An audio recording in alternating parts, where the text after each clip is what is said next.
Rufus and Doofus. Chico here, Rufus is here on the couch looking at me like, what am I doing? Well, okay, so what happens to an old cowboy when he sits up at night too late watching infomercials? Well, I'll tell you what happens. He ends up picking up the phone, can't dial the number fast enough, can't put that credit card number fast enough in there, and you end up with something. In my case, thank God when I woke up the next day and was notified that I had an order at QVC, it turned out to be something I kind of wanted anyway. And that is a XL powered pressure cooker. Yeah, haven't even opened it yet. Still in the box. So, let's take a peek. Alright, I'll tell you, it's a heavy little sucker. I'm actually getting better enough that I walked out to the mailbox because it said it was delivered and I just couldn't wait. So I went out there and got it. Yep, had to walk both ways, uphill. Alright, here we are. Opening up this monster. Oh yeah, QVC late at night, you know. Okay, we got books here, instructions, yeah, and a nice little cookbook. Okay, more something or other. I'm sure it's kitchen entrees, more recipes, and it looks like it's fairly well packed. Yes, indeed. Oh, that was easy. Pull that out. And QVC gives us a glass lid because this baby's can be used as a slow cooker too. So this is so you can peek without pulling the cover off, which I think is a good idea. So let's set that aside. We keep the box in case something goes wrong, you know, and then we just bring it back. Packed very well, ladies and gentlemen. The next thing that come out is going to be the power pressure cooker. And here it comes. Man, that's heavy. Oh, lordy. Well, it's heavy and I'm weak. I'm going to put it on the floor a minute. Damn, that thing is heavy. I don't know how many pounds it is, but... Holy smokes. Don't let anybody tell you these things are built out of tin. This thing, it's got to be over 20 pounds. I think. Of course, you know, like I say, I've been in a hospital bed for months and months. I like it. I like it a lot so far. Yep, nice clean looking.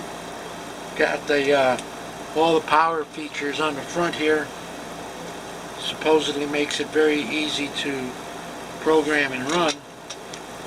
And then to take the cover off. Oh, we got all kinds of goodies here. Set that aside. We don't want to break anything.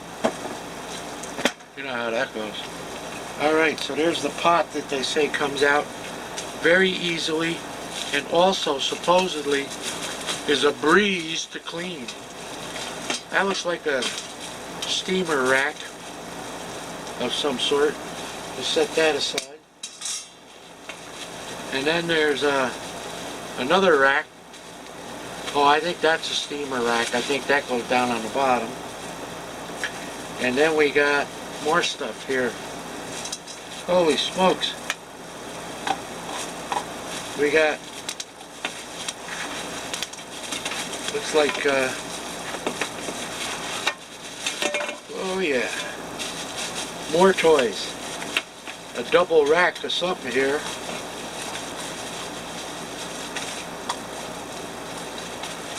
I'll tell you, I don't know who packages these things, but they must be like part genius or something, you know, to get these things in the way they do, and it's a job to get them out.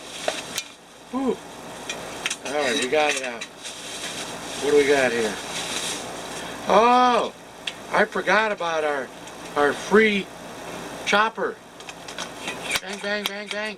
Good for garlic and stuff. Yeah, alright. I think I like that. Yeah. And then there's a measuring cup, which, I don't know. kind of worthless. Look at that, just cheap old plastic like Jello shot cup. And a plastic spoon. So that's going to allow us, and nothing worse than a bag that has no opening. You know what I mean?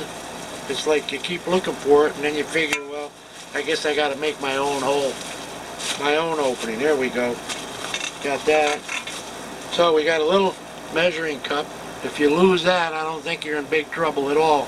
You know, I wouldn't go running to, oh my God, I lost my measuring cup. Nah, that ain't happening. And then we got a spoon here with like, I don't know, like alligator skin on it or something. Maybe that's so you don't lick it. It would hurt your tongue, you know. I think that's what it's for. Or maybe it's made like that so stuff sticks to it, and then you get aggravated, you know, and you try and get it off, and it flies off all off the room. I never saw a spoon with little pimples on it before, and that's the only thing I can figure it's made to add to your aggravation.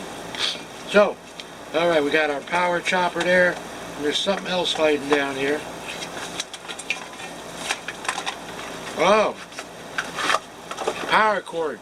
Can't do much without that, because this being electric pressure cooker. So yeah, I like it. We got a rack here. This thing comes apart so you can make a double rack, which is cool. Flip it over this way. Yep, very Chinesey. I like it. I like it a lot. Yep. And we're gonna put this back together. First, I want to make sure we get everything so you guys saw everything. Oh yeah, I like that. I like that. It's a nice pot, and it's very heavy. You know, nice gauge steel to it, and it feels like it's very slippery. So we're gonna know. I'm not cooking today. This was just the unboxing, but I wanted to do that with you guys around. You know, my mom had a pressure cooker, and matter of fact, she used to cook a lot of stuff in it. And we had the old kind that you put on the gas stove, and the lid had to go on a certain way, which would take a half hour. And then it had a thing you put on top that determined how many pounds was going to be in the pressure cooker.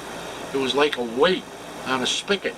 And when the pressure got up to the right amount, like 10 pounds, 20 pounds, whatever, I think the older ones went up to like 30 pounds. They were really pressure cooking. And you'd hear that thing chatter.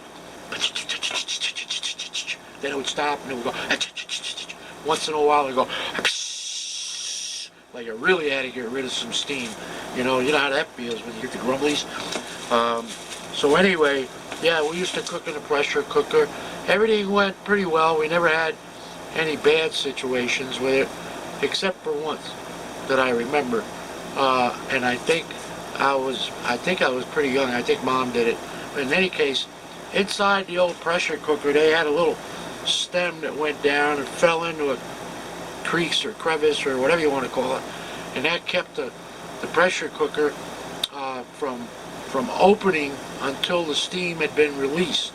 All right, so it was kind of like up and pushed up by the steam, and it would not let the cover come off. Well, something happened. I don't know if maybe there was a piece of food stuck in there and it didn't go in the right position or whatever. But yeah, Mom took the the pressure thingamajigger off the dancer, and there was still steam coming out of it. And she took them two handles apart. Next thing you know, the one handle went flying, and everything in the pot ended up on the ceiling. Yeah, I'll never forget that. She didn't use that pressure cooker for a long time after that. I kind of missed it because the stuff was good. So I still got some recipes up my sleeve from my pressure cooker. Mine was a little different, with the lid that actually went inside and an oval opening in the top of the pressure cooker, and then you had to put it up a certain way with a lever. The handle was a lever that locked it in place. A lot safer. That wasn't going to open up until the steam was absolutely gone under any circumstances. So that was pretty safe. This one here looks pretty safe too. I think I gabbed enough. I think I told you enough stories. And it's me with my cowboy hat. You like it? Some people said in the last one in the comments that they really liked my cowboy hat. And I'm feeling kind of cowboyish, you know. I'm walking kind of bow-legged. Has nothing to do with a horse, but I'm walking bow-legged. And I went to the doctor the other day, and it wasn't really a doctor. It was a nurse practitioner's office. I got to tell you the story, okay? So anyway, this was on Monday, and I pull into the place. Actually, we drove by it, John and I, a couple of times because it didn't look like any kind of doctor's office. And we pull in, and it looked like a boutique or something with different kinds of creams and this and stuff all over the place, and it looked very feminine. And I checked in and filled out the paperwork, and I'm looking around, I'm saying, man, I don't know if I'm in the right place, but they were expecting me, so I was in the right place. Finally filled out the paperwork, and they told me to wait. And I sat down, and all these magazines on menopause and all kinds of other female stuff. And then I pick up a magazine, and it's like a gun digest. I couldn't believe it, a gun digest amongst all this stuff, right? I'm looking around, there's no guns on the wall, but hey, here's a gun digest thing. So I start reading it, and next thing you know, they call my name, and this good-looking gal brings me back into the office, and she's a sweetie, and she's asking me all the stuff about blood pressure and taking my vitals and questions and all that. And I thought she was the nurse practitioner, but she wasn't. She was the assistant. So she's going on and on, taking all this stuff, and she says, okay, just wait here, and the gal will be in. I don't want to mention her name, but here in Sierra Vista. So I wait, you know, a short period of time goes by, and all of a sudden, this gal about 5'7", with high heels that are laced up her ankle, with a sexy kind of disco type dress or whatever, nice long hair, and everything else that went along with it, kind of compressed, I guess, so that it wasn't too obvious, but I could tell. And all of a sudden I kind of felt like I was 20 years younger, blood pressure rising, all other kinds of things happening that weren't supposed to happen at my age. And yeah, so smoking hot, right? 9.5 out of 10. And that was a nurse practitioner. Well, after I came out of my days, she started, she was looking at my file, you know. She was flipping pages in the file that I brought in that Kelly was nice enough to help me put together, and she's reading through that, checking out all the details, and I was doing the same thing, checking out all the details, if you know what I mean. And yeah, we won't go any further there. So in any case, she starts talking to me about stuff, asking me about my drugs and things that happened to me, and I was amazed at how knowledgeable she was. I mean, very, very knowledgeable. I was in the right place, there was no doubt. So she asked me a lot of questions about my drugs and stuff, and next time I go there I have to bring a bag of drugs. My bag of drugs that I am using. Anything that I am swallowing, I have to bring, okay? Whatever it is. If it's a Flintstone vitamin and I'm taking it, got to go in the bag with a bottle. So next time I go, we're going to go over all my meds and possibly get rid of some of them that don't agree with me too well. Like, you know, I take them, next thing I know, I'm asleep. So we don't want to do that, because I need to start driving and being more active. So that's my story of my experience at the nurse practitioner's office, and staying up a little too late watching QVC, and with the phone right next to you, man, I just, bingo, there you go. Next thing you know, I'm the proud owner of a Power XL pressure cooker. And the next time you see me, I hope, we're going to cook something in it. So that's it. Right, Rufus? Yeah, you were there when I ordered it. You could have said something. He didn't. He let me order. All right. Talk to you guys later. Have a wonderful day. And don't forget, no matter what, be happy, happy, happy. Bye-bye.